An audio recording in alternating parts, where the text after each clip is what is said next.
It's not a bad thing to increase connectivity, to increase pedestrian safety, or to increase traffic safety. So traffic circles and roundabouts have been shown to reduce the speed and increase safety. So it can be a solution. It just depends on what problem you are trying to solve. So I know that one of the reasons why we're talking about roundabouts on Fruitville is to connect the downtown to the Rosemary district, which is not a bad thing to want to do. Our city's growing, and that's a piece of how you're going to grow your cities, to make it safer for people to cross. And I completely understand that. I'm just not sure that the FDOT is working with accurate numbers. We have not done a comprehensive traffic study in the city in over 20 years. So if you're not working with accurate numbers and accurate data to start with, maybe you're planning to fail. So on the big picture, traffic circles, maybe, but let's start with the reality, which is we need accurate numbers for a comprehensive traffic study citywide, not spots traffic studies, citywide. All right. Well, I'm in favor of roundabouts too, but then again, I'm a lawyer and they're good for business, so. moving right along, yes. I like the people that stopped in the roundabout, because I always wonder what thought process led them to that decision. You know, all the things you can do, stopping should not be one of them. All right, so I wanted to ask you this earlier when we were talking about the downtown plan. That's noise ordinances. And I'm just going to ask it as an open-ended question, and I'll start with you, Jen, and move right to left. Have we gone overboard? Have we done too much? Have we not done enough? What are your thoughts on the noise ordinances? I know a lot of opinions on this one. Well, I think that we did discuss the noise ordinance a number of years ago, and there were lots of discussions that kind of led nowhere, I believe. At the moment, it shuts down at midnight, I believe, on Friday and Saturday nights. Excuse me? I think it's 11. I think it's midnight. Well, it's 11:30. Okay, let's move on. I actually think it's 11:59 on Friday and Saturday nights. And so, you know, unless we have significant pushback, I don't see a reason to change it. If we get significant pushback, then it should be a discussion we have with the community to revisit that issue and that topic. There are all kinds of things we can do to mitigate the noise. But a lot of times the noise is not coming from within the restaurant or the club, it's when people exit. So, you know, maybe there are other issues that we need to tackle on that topic. Hey. I am in favor of a reasonable noise ordinance. I do believe it's 11. I think it should be midnight on weekends. And this is the reason why. I think it's a larger issue.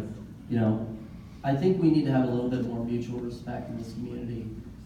There are young people that do want to go out in this community, that want to enjoy themselves. There's seniors that want to go out and enjoy themselves in this community. And they also have to respect the people that move downtown that would like to go to bed at a reasonable hour, and I understand that. But you have to see it both sides. A lot of these issues, we need more mutual respect applied to. The events downtown is another one that kind of goes along the same vein, and downtown development as well. You know, we have a downtown that is growing. We're changing. And a lot of the issues that come up are people that are afraid of which direction we're going. But we also have to remember that this brings a lot of jobs to this community. They look at a project and they don't see, a lot of people look at a project and they don't see 3 more minutes of traffic. They see a year's worth of work, from electricians to plumbers to drywallers and such. So I think that we have to have a little more mutual respect. We are growing. We have to appreciate people that aren't exactly like us. Martin? Well, yeah, I've got 4 kids. My oldest is 24, my youngest is 9. We all talk about inclusive.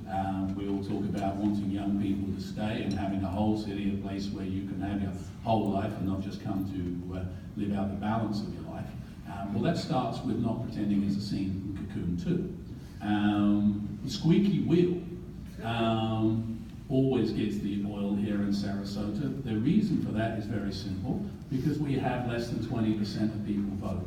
Until or unless we get full voter participation, this is going to happen time and time again. A few people who want to get to sleep at 10:30 are going to turn up at City Hall and tell people to turn the noise down. Well, so far as I'm concerned, that time has to change, moving the election, and we don't need a lot of noise, we just need to have a balance in our community, and at the moment the balance is way too heavily on a small group of people. And you know what? If you don't like noise, don't move downtown.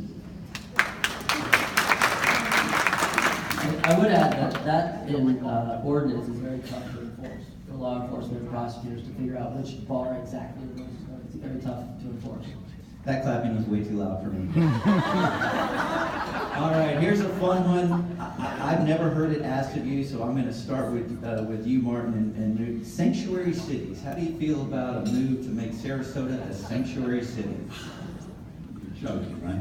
I mean, come on. You'd lose your federal funding, you'd lose your state funding, and quite frankly, it's succeeding from the union. It is an absolute disgrace. It shouldn't be contemplated, and anybody that says up here that that's what they would be in favor of, immediately, as far as I'm concerned, are disqualified from running for city commission.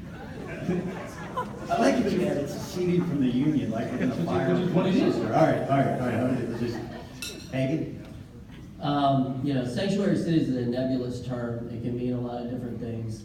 I am for the community policing that both the sheriff's department and the police department have engaged in. And, I would not be for cross-swearing our law enforcement officers who enforce federal law, because I think that flies in the face of what they're trying to do to gain respect and knowledge from the local communities they're paid to enforce. But, that's a federal issue that I honestly don't think we should be wading into. Jen? Yeah, I couldn't agree more with that answer. It is a nebulous term, and it's not properly defined.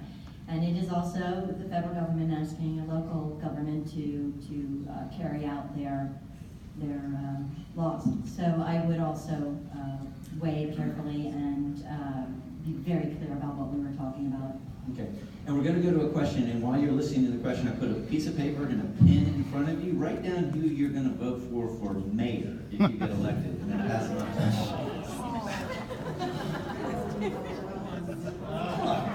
Come on. Go ahead. Next question. What can be done about the noise from motorcycles at 2 a.m., motorcycles sitting at traffic lights between the Jewel and the View, waking people up for no reason whatsoever? It's that much of it. The question is about loud motorcycles. Not all the time. The loud pipe save lives things, but they are loud, I get it. Hagen? This is kind of akin to the noise ordinance. Yeah, it's obviously disrespectful to, rev a Harley down the middle of Main Street at 2 o'clock in the morning. I don't know if there's enforcement even available to do that type of a thing. In order to prove that in court, you literally have to have an officer just happen to be there with his sound detector out. It's just, it's unfortunate. I think that it's disrespectful, but I'm not sure that the city government would have a good answer for that. With due respect, madam, that's exactly what I was just talking about. It's very much quieter elsewhere. Unless you want to stop the engines running, unless you want to control how many people, how old they are, or whatever else, it is what it is. It's a busy area, and it's a free country. And if they're not breaking the law, then I'm sorry, it's tough. It's not a busy area at 2 in the morning, sitting, doing nothing at a red light. Not if you had your way. Now. Let's now. Jen? I would recommend that you get in touch with the proper department in the city and also the police and start there. And there are plenty of people in this room that you can talk to. All right. Couple last questions, so if you have anything, we're going to wrap up here in a second. Jen is writing me a long note. I don't think my mayor's thing went over well. Hagen hated it, apparently. Darn it. Hagen, I like you too. All right. We had how many here were here for the last Tiger Bay with the broadband discussion and the everything? So I have y'all remember, there was an interesting thing about that meeting, and that was that 20 years ago, Sarasota was on the cutting edge of the broadband network. For a while, we were the most connected city in America. and we learned at last Tiger Bay that we've sort of fallen down as others have taken the lead on that. So the question I would have for the panel is, A, are you supportive of spending resources, expanding and improving the broadband network within the city? Or what other ideas do you have for making us a more connected and technologically advanced city? Jen?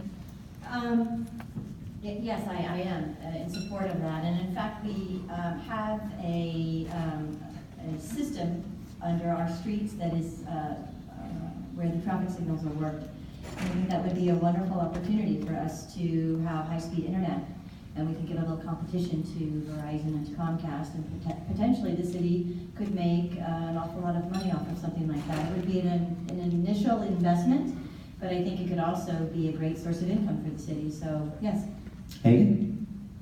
I do, I think that would be great. I wasn't privy to the information that you learned at your meeting, so I'm not an expert in it, but I think what Jen is saying is that, we invest a lot of money in our traffic signal network with fiber optic cables and broadband kind of that works the traffic signals, and to utilize that to offer broadband to compete with Comcast and Verizon, because they're both terrible.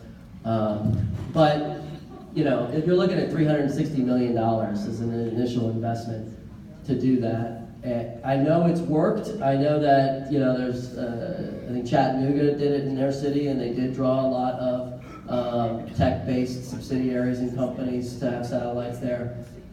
I think we have some other issues to deal with first, and that just seems, that's almost twice our yearly budget. Martin? Well, yeah, I'm for a chicken in every pot too, but it's a wonderful idea, to be a connected, a wired city. Frankly, let's be honest, government doesn't do very much in the commercial world well, and the idea that we'd be better than Frontier or Comcast is not a very high bar to jump, but I suspect we'd be worse. I think absolutely we've got better things to be getting on with, better things to be spending our money on, I think we should leave that to the guys in Silicon Valley. All right, excellent. Thank you very much.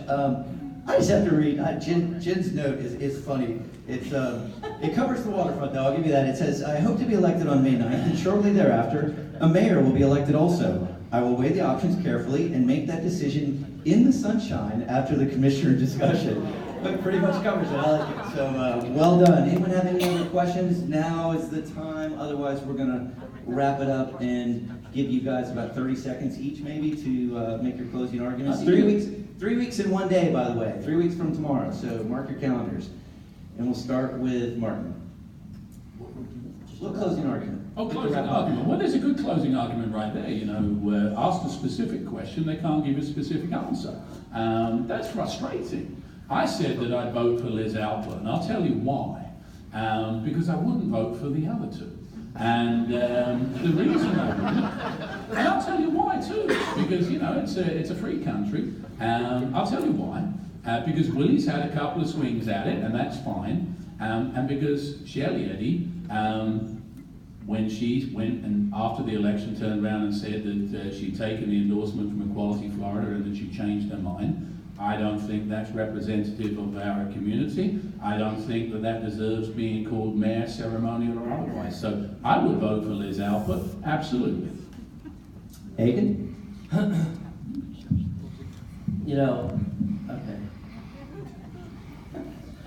I think it's a little presumptuous to start talking about who we're going to vote for from now. No, this is your closing argument. Okay, all right. Look, I started this campaign talking about bringing us back to basics, really focusing our city on the 3 pillars of municipal government that I call them, making sure we had sustainable, affordable utilities, making sure that our infrastructure was appropriate, and we were looking to the future. One thing I will say is people want their tax dollars spent at the local level. And there is a big difference between spending and investing. So I am for investing in our community and making sure that our infrastructure is there and that our community is going to be thriving in the future. We have water mains that are breaking in the middle of 41.